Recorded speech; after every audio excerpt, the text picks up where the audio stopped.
Hello दोस्तों, नमस्कार। स्वागत है आप सभी का हमारे एक और नए वीडियो में। दोस्तों, उम्मीद कर रहा हूं कि आप सब बहुत अच्छे होंगे। आप सबकी पढ़ाई लिखाई भी मित्रों बहुत अच्छे से चल रही होगी। दोस्तों, हमारा जो प्रैक्टिस सेट का सेशन चल रहा है उसी के संदर्भ में आज हम फिर एक प्रैक्टिस सेट आप सबके समक्ष लाए हैं। बहुत ही अच्छे अच्छे प्रश्न हैं दोस्तों, और ये प्राचीन इतिहास से संबंधित प्रश्न होंगे। बहुत ही मज़ेदार और बहुत ही अच्छे प्रश्न हैं मित्रों। आपको प्रश्न करके बहुत ही मज़ा आने वाला है।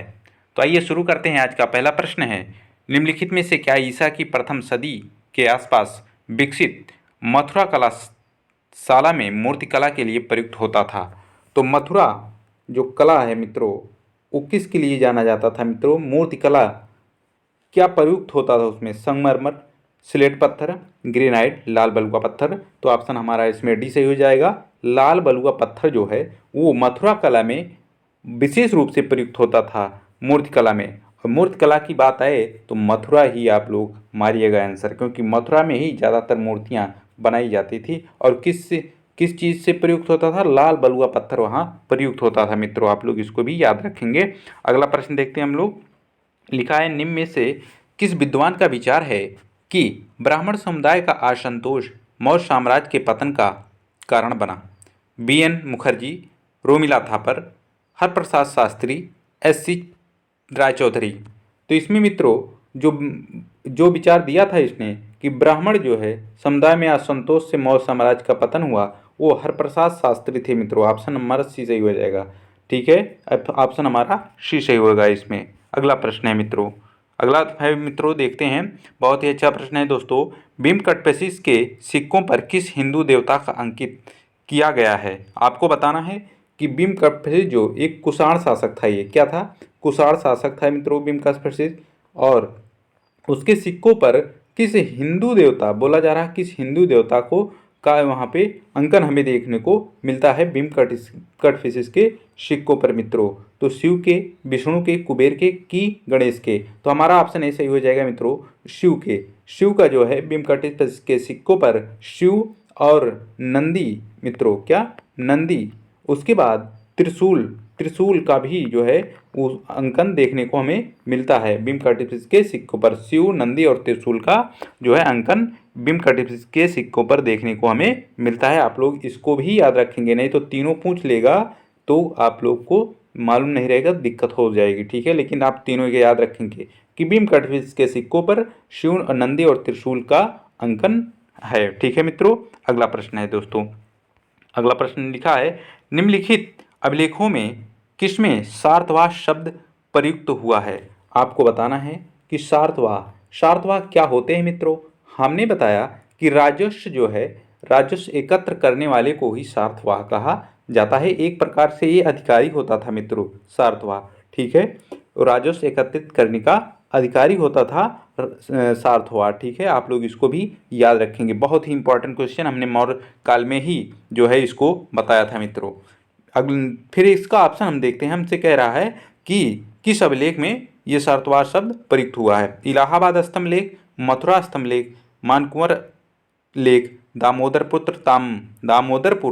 ताम्रपत्र लेख में।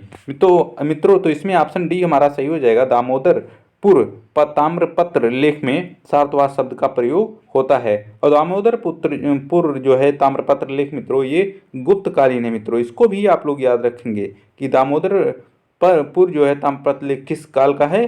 तो ये गुप्त काल का है मित्रों। आप लोग इसको भी याद रखेंगे। अगला प्रश्न है दोस्तों, देखते हैं। लिखा है, मथुरा से प्राप्त खड़ी मुद्रा की आदम कद प्रतिमा संबंधित है मित्रों? मौर्य काल से संबंधित है कि शुंग काल से कि कुषाण काल से कि गुप्त काल से मित्रों? तो मथुरा की अगर बात आए मित्रों, और यहाँ खड़ी मुद्रा की पूछ रहा है कि खड़ी मुद्रा प्रतिमा किस काल से संबंधित है, तो ये कुषाण काल से संबंधित है मित्रों। ऑप्शन हमारा सी सही हो जाएगा, क्योंकि मथुरा कला जो है वो कुषाण शासक की ही विशेष रूप से उसमें योगदान था कुषाणों का मित्रों। ठीक है, मथुरा कला में। ठीक, आप लोग इसको याद रखेंगे। अगला प्रश्न देखते हैं हम लोग। लिखा है, निम्नलिखित में से किस राजवंश के शासक ने शीशे के सिक्के चलाए? गुप्त, सातवाहन, कुषाण, मौखरी।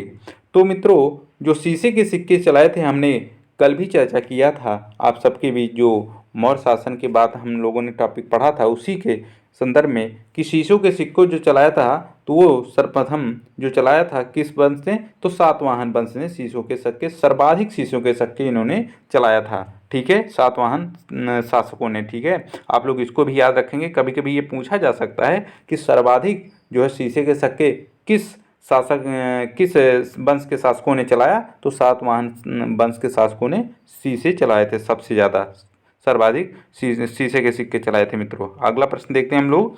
लिखा है निम्नलिखित में से किस भाषा में खारबेल का हाथी गुम्फा लेख उत्कीर्ण है मित्रों? प्रकृत में, पाली में, संस्कृत में, उपर्युक्त लिखित में से कोई नहीं। तो मित्रों इसमें जो लिखा है खारबेल का हाथी गुम्फा लेख जो उत्कीर्ण है मित्रों, वो प्राकृत भाषा में। ऑप्शन ए सही हो जाएगा हमारा। ठीक है, ऑप्शन ए सही हो जाएगा, प्राकृत भाषा में। अगला प्रश्न लिखा है अपने वाहन वृषभ के साथ शिव का मूर्त रूप में अंकन सर्वप्रथम सिक्कों पर मिलता है? बिम्ब कटफसिस के, हुबिक्स के, रुद्रदामन के, शशांक के। तो मित्रों जो ये अपने वाहन वृषभ के साथ शिव का मूर्त अंकन सर्वप्रथम किसके सिक्कों पर मिलता है? तभी हम लोगों ने पीछे ही पढ़ा है कि ये बिम्ब कटफसिस के सिक्कों पर शिव, त्रिशूल और नंदी का जो है अंकन हमें बिम्ब कटफसिस के सिक्कों पर मिलता है मित्रों। ठीक है, वृषभ वही नंदी। ठीक है, आप लोग इसको ध्यान देंगे, वृषभ को ही नंदी कहते हैं मित्रों। ठीक है, वृषभ मीन्स बैल होता है, नंदी मीन्स भी बैल होता है। आप लोग इसको भी याद रखेंगे मित्रों। ठीक, अगला प्रश्न है निम्नलिखित में से कौन सा शासक बौद्ध भिक्षु नागसेन से प्रभावित हुआ था? कनिष्क, हुबिक्स, वासुदेव, मिनांडर। तो इसमें जो बौद्ध भिक्षु से प्रभावित हुआ था मित्रों वो मिनांडर था। ठीक है, मिनांडर जो था वो बौद्ध भिक्षु नागसेन से प्रभावित हुआ था मित्रों, यही। ठीक है, अगला प्रश्न देखते हैं हम लोग। लिखा है उस राजवंश का नाम क्या था जिसने हत्या कर सत्ता हथियाई और जिसका अंत भी हत्या द्वारा हुआ था मित्रों? ठीक है, आपको इसमें बताना है। इसमें से चोल वंश, शुंग वंश, कुषाण वंश, गुप्त वंश। तो ये ऑप्शन हमारा बी सही हो जाएगा मित्रों। शुंग वंश ऐसा था कि जो है वो सत्ता हथियाई, तो मौर्य शासक जो था आखिरी शासक बृहदर्थ, क्या इसने बृहदर्थ की जो है हत्या कर दिया था मित्रों, और उसी की हत्या करके शुंग वंश की नींव डाली थी पुष्यमित्र शुंग ने। लेकिन दोस्तों इसकी भी हत्या जो हुई थी शुंग वंश के आखिरी शासक की, वो भी जो है मित्रों क्या वो भी जो हत्या के ही द्वारा हुई थी। हत्या हुई उसके बाद दूसरा शासक बना था, दूसरे वंश का शासक बना था मित्रों। ठीक है, आप लोग इसको याद रखेंगे। अगला प्रश्न है शुंग वंश का संस्थापक कौन था मित्रों? पुष्यमित्र था, खारबेल था, अग्निमित्र था, उपयुक्त में से कोई नहीं। तो हमसे यहाँ शुंग वंश का संस्थापक पूछा जा रहा है मित्रों। हमने अभी चर्चा भी किया और इसके पहले भी जो हमने टॉपिक पढ़ाया है उसमें भी हमने चर्चा की थी कि शुंग वंश का संस्थापक कौन था। तो इसमें अभी हमने जो पढ़ा उसको अगर आप लोग ध्यान से सुने होंगे तो उसको भी कर ले जाएंगे कि शुंग वंश का संस्थापक पुष्यमित्र शुंग था। ऑप्शन हमारा ए सही हो जाएगा। ठीक है, पुष्यमित्र था, पुष्यमित्र शुंग। ठीक है, यही था संस्थापक। और किसकी हत्या करके बैठा? मौर्य अंतिम मौर्य शासक बृहदर्थ की हत्या करके। ठीक है मित्रों, आखिरी मौर्य शासक कौन था? बृहदर्थ। ठीक है, आप लोग इसको भी याद रखेंगे। बृहदर्थ की हत्या करके इसने शुंग वंश का जो है स्थापना किया था मित्रों। ठीक है, ये सेनापति था बृहदर्थ का। अगला प्रश्न है मित्रों, देखते हैं अधोलिखित में कौन योग सूत्र के रचयिता है मित्रों? योग सूत्र के रचयिता पाणिनि है, वशिष्ठ हैं, पतंजलि हैं कि बौधायन हैं? तो योग सूत्र हमसे पूछ रहा है मित्रों। योग मतलब योग करना है। योग की कौन करता है? तो पतंजलि जो है वो योग सूत्र के जो है ये रचयिता थे मित्रों। ऑप्शन हमारा सी सही हो जाएगा इसमें। अगला प्रश्न देखते हैं हम लोग। महाभाष्य के रचनाकार हैं पाणिनि, कात्यायन, संध्याकर नंदी, पतंजलि। तो महाभाष्य के जो रचनाकार हैं मित्रों वो भी पतंजलि हैं मित्रों। आप लोग इसको दोनों क्वेश्चन को याद रखेंगे मित्रों कि महाभाष्य के रचनाकार कौन है? पतंजलि। और जो पिछला भी हमने क्वेश्चन पढ़ा उसका भी पतंजलि ही थे। योग सूत्र का भी इन्होंने निर्माण किया था मित्रों। ठीक है, रचनाकार योग सूत्र के रचनाकार पतंजलि थे और महाभाष्य के रचनाकार कौन थे? वो भी पतंजलि ही थे। ठीक है, दोनों क्वेश्चन आप लोग याद रखेंगे। महाभाष्य के रचयिता, ये क्वेश्चन रिपीटेड हो चुका है मित्रों, ये पतंजलि ही है। ठीक है, अगला प्रश्न हम लोग देखते हैं। अगला प्रश्न, हाँ यहाँ ये प्रश्न बहुत अच्छा है मित्रों।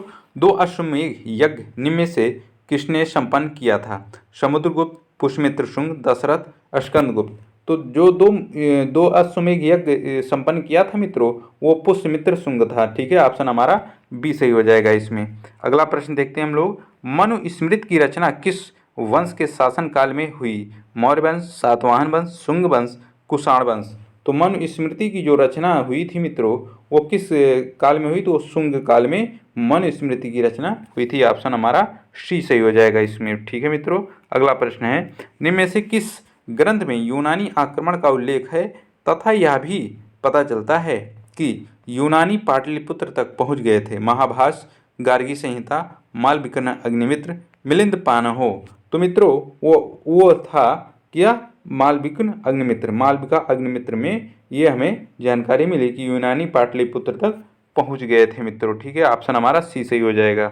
अगला प्रश्न है, मालविका अग्निमित्र नाटक में विदिशा के शासक रूप में वर्णित अग्निमित्र किस राजवंश से संबंधित था मित्रों? तो अग्निमित्र जो है मित्रों, वो किस राजवंश था? तो अग्निमित्र ये शुंग वंश का जो है राजवंश का शासक था। ये पुष्यमित्र शुंग का बेटा अग्निमित्र हुआ। पुष्यमित्र शुंग के बाद जो है उसका बेटा ये अग्निमित्र शासक हुआ था मित्रों। ठीक है, आप लोग इसको भी याद रखेंगे। अगला क्वेश्चन लिखा है मित्रों, भागलय की मुद्राएं निम्नलिखित में से प्राप्त हुई है? नासिक से, कौशाम्बी से, गोदावरी कृष्णा घाटी से, नर्मदा घाटी से। भागलय की जो मुद्रा प्राप्त हुई है मित्रों, वो हमें नर्मदा घाटी से हमें प्राप्त हुई है। ऑप्शन हमारा डी सही है इसमें दोस्तों। ठीक है, अगला प्रश्न है मित्रों, निम्न में से किस राजवंश के शासकों के नाम मात्र सत्तात्मक हैं? मौर्य, शुंग, कर्ण और सातवाहन। तो इसमें लिखा है दोस्तों कि मात्र सत्तात्मक हैं, तो ऑप्शन हमारा डी सही हो जाएगा। सातवाहन शासक जो शासक थे, इनका मात्र सत्तात्मक शासन था मित्रों। ऑप्शन हमारा डी सही हो जाएगा, सातवाहन। आप लोग इसको भी याद रखेंगे। अगला प्रश्न लिखा है, सातवाहन काल का सर्वश्रेष्ठ शासक कौन था? अब यहाँ पूछ रहा है, बहुत ही अच्छा प्रश्न है मित्रों, कि सातवाहन काल का सर्वश्रेष्ठ शासक कौन था? सतकर्णी प्रथम था, गौतमीपुत्र सतकर्णी था, यज्ञश्री सतकर्णी की सिमुख था। ऑप्शन हमारा बी सही हो जाएगा मित्रों। गौतमीपुत्र सतकर्णी जो है वो सातवाहन शासक का सबसे जो है योग्य शासक था मित्रों। ठीक है, आप लोग इसको याद रखेंगे। बहुत ही अच्छा प्रश्न है मित्रों। तो दोस्तों आज के लिए इतना ही। उम्मीद कर रहा हूँ कि आप सबको ये टॉपिक बहुत अच्छा लगा होगा, और अगर अच्छा लगा तो हमारे चैनल को सब्सक्राइब करें आप लोग, और चैनल को शेयर करें दोस्तों। ठीक है, मिलेंगे दोस्तों किसी और नए वीडियो में। तब तक सभी को नमस्कार, जय हिंद।